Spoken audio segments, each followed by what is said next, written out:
এবং সেই জুলাই সনদের আইনি ভিত্তি দেওয়ার প্রয়োজনে জাতীয় সংসদ নির্বাচনের পূর্বে গণভোট আয়োজনের যে গণদাবি, তারপরে একটি অবাধ এবং সুষ্ঠু নিরপেক্ষ নির্বাচনের যে দাবি জনগণ এতদিন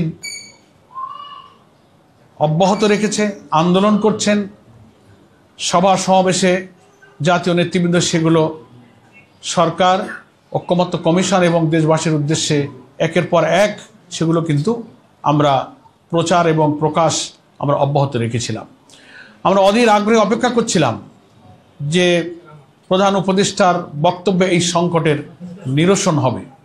জাতি সে আশায় অপেক্ষা করছিলেন, প্রতীক্ষা করছিলেন। কিন্তু আমরা ভাষণে যে বিষয়গুলো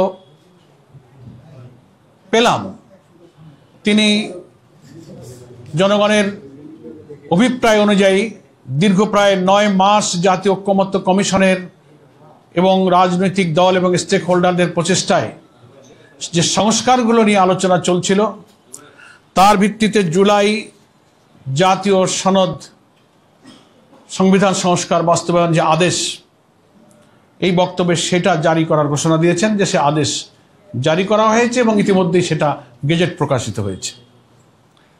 নাম্বার 1। নাম্বার 2, তিনি গণভোট প্রসঙ্গে জনগণের যে অভিপ্রায় এবং গণদাবিকে উপেক্ষা করে একই দিনে জাতীয় নির্বাচন এবং গণভোটের ঘোষণা দিয়েছেন। আমরা এখানে বাংলাদেশ জামাত ইসলামীর পক্ষ থেকে খুবই পরিষ্কার করে বলতে চাই যে প্রধান উপদেষ্টার একই দিনে গণভোট এবং জাতীয় নির্বাচনের ঘোষণায় জনগণের আকাঙ্ক্ষা পূর্ণ হয়নি। জনগণের যে অভিপ্রায় ছিল জুলাই সনদের আইনি ভিত্তি এবং জাতীয় নির্বাচনের আগে কি কি বিষয়ে সংস্কার হলো,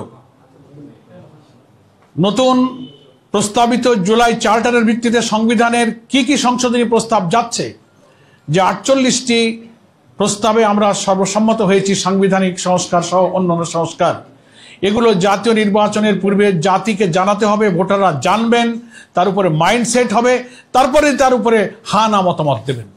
কিন্তু একই দিনে জাতীয় নির্বাচন, একই দিনে গণভোট হলে ভোটার তো সেই জুলাই চার্টার সম্পর্কে অবহিত হয়ে তিনি হা না ভোট দেবার পূর্বে তিনি তো সেটা আগে বুঝবেন, মাইন্ডসেট করবেন। অথচ একই দিনেই তাকে ওই সিদ্ধান্ত নিতে হবে, আবার একটা প্রতীকে তার জাতীয় নির্বাচনের ভোটও দিতে হবে। এটা একটা সংকট তৈরি করবে।